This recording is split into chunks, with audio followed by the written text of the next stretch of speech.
The Nile shimmers under a fading sun, and inside Alexandria's grand palace, a woman prepares for war. Not with swords and shields, but with her intellect, her charm, and a smile that could disarm empires. This is Cleopatra VII, the last pharaoh of Egypt. To some, she was a living goddess. To others, a sorceress who seduced powerful men and bent them to her will. But behind the silk curtains and the golden crowns, the truth is far more complex than desire. It's a tale of power, betrayal, and survival in a world ruthlessly ruled by men. This is the story of Cleopatra, the queen who made Rome tremble. Our story begins in 69 BCE, in the bustling multicultural city of Alexandria. Born into the Ptolemaic dynasty, a line of Greek rulers in Egypt, Cleopatra grew up surrounded by scholars, priests, and the venomous vipers of court politics. While her siblings schemed and fought for scraps of power, Cleopatra dedicated herself to learning. She mastered multiple languages, studied science, and devoured the arts of strategy. She wasn't just beautiful, she was dangerously intelligent.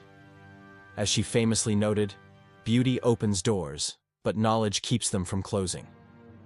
She understood from a young age that her mind would be her greatest weapon.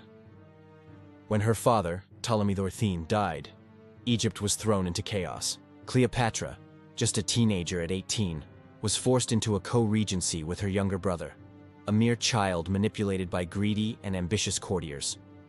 They saw her as a threat, a woman too clever for her own good. And so, they exiled her, alone, hunted, stripped of her title and her home. Many would have surrendered, but not Cleopatra. In the desolate quiet of her exile, she didn't despair. She planned her magnificent return. Her opportunity came in 48 BCE. The Roman Republic was tearing itself apart in a brutal civil war. And the victor, the legendary general Julius Caesar, sailed into Egypt to settle the local dispute and secure the nation's vast wealth. Cleopatra knew this was her moment, but she wouldn't storm the palace with an army. Her approach was far more audacious, far more Cleopatra. She had herself smuggled past her brother's guards, ingeniously wrapped inside a luxurious carpet, and delivered as a gift to Caesar himself. Imagine the scene. The most powerful man in the world, standing in the heart of Alexandria, watching as a carpet is unfurled at his feet. And from it emerges not a treasure, but a queen. Young, defiant, and smiling. It wasn't just lust that captivated Caesar that night. It was her sheer audacity, her razor-sharp intellect, her unshakable confidence, and the air of mystery that surrounded her. She spoke to him fluently in his own language, debating politics and philosophy with an ease that no other world leader could match. That single daring act changed the course of Egyptian history. Cleopatra and Caesar became political allies, and yes, they also became lovers. Together, they defeated her brother's forces in the Battle of the Nile, securing her position as the undisputed ruler of Egypt. When Caesar returned to Rome, Cleopatra had given him a son, Caesarion, a name that boldly meant Little Caesar. The whispers in Rome turned to roars. Senators mocked Caesar for falling for a foreign queen. But Cleopatra had achieved the impossible. She had secured the protection of the world's mightiest empire. But fortune is a fickle thing. In 44 BCE, Julius Caesar was assassinated on the Ides of March. Cleopatra's world, so carefully constructed, crumbled overnight. Her protector was gone, and Rome was once again in turmoil. From the ashes of that chaos, another Roman power player rose, Mark Antony, Caesar's loyal friend and most celebrated commander. Antony was now the master of the East, and he summoned the Queen of Egypt to meet him in Tarsus. He expected a vassal to come begging for favor. He got something else entirely. Cleopatra didn't just arrive. She made an entrance that would be talked about for centuries. She sailed up the river Cydnus in a magnificent barge with gleaming purple sails and silver oars. She herself was dressed as the goddess Venus, reclining under a golden canopy, while attendants fanned her with fragrant incense. Antony was utterly mesmerized. It wasn't just her beauty that captured him, but her commanding presence. She understood power, performance, and psychology better than any man he had ever met.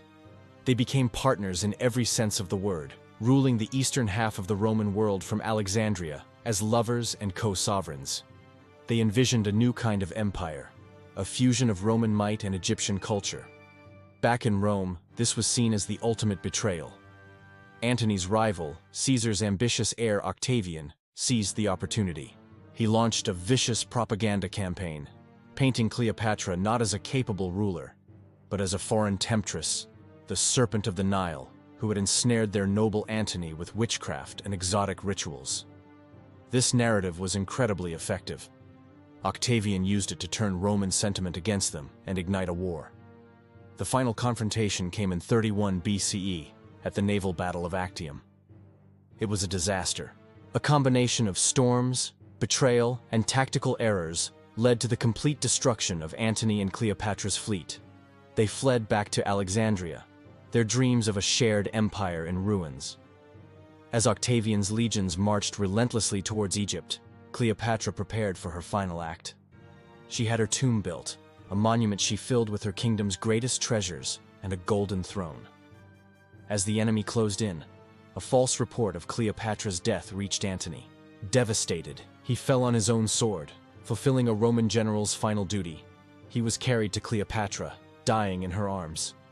Now, she stood truly alone against the might of Rome. Octavian entered her city, offering false promises of mercy. His true intention was to parade her through the streets of Rome in chains, a living trophy of his victory. But Cleopatra would never accept such a humiliation. In her final moments, she dressed in her finest royal robes, a queen to the very end. A basket, said to contain figs, was brought to her. Hidden within was an asp, the Egyptian cobra, a symbol of divine royalty. One quick bite, and the last pharaoh of Egypt was gone. She was only 39. Rome rejoiced. They had conquered Egypt. But even in death, Cleopatra conquered their imagination. For centuries, poets and playwrights portrayed her as a seductress who destroyed great men. Historians painted her as the downfall of an empire. But modern scholarship reveals a much different, more accurate picture. Cleopatra was a polyglot who spoke at least 9 languages, a brilliant strategist, a published scholar, and a shrewd administrator. She didn't use seduction because she was promiscuous. She used charm as a tool of diplomacy, one of the few weapons available to a woman in her time. She didn't seduce empires, she outthought them. The world has a tendency to remember her for her lovers, not her libraries. For her beauty, not her brilliance. History often forgets the women who built kingdoms, but it never forgets how they smiled. Cleopatra's true legacy isn't one of desire, but of defiance. She was not Rome's mistress. She was Egypt's pharaoh. And with her final, sovereign act, she proved one timeless truth. Empires can be conquered, but a spirit that refuses to kneel is eternal. Thanks for watching. If you were captivated by the real story of Cleopatra, be sure to hit that like button and subscribe for more tales of legendary figures from history. See you next time.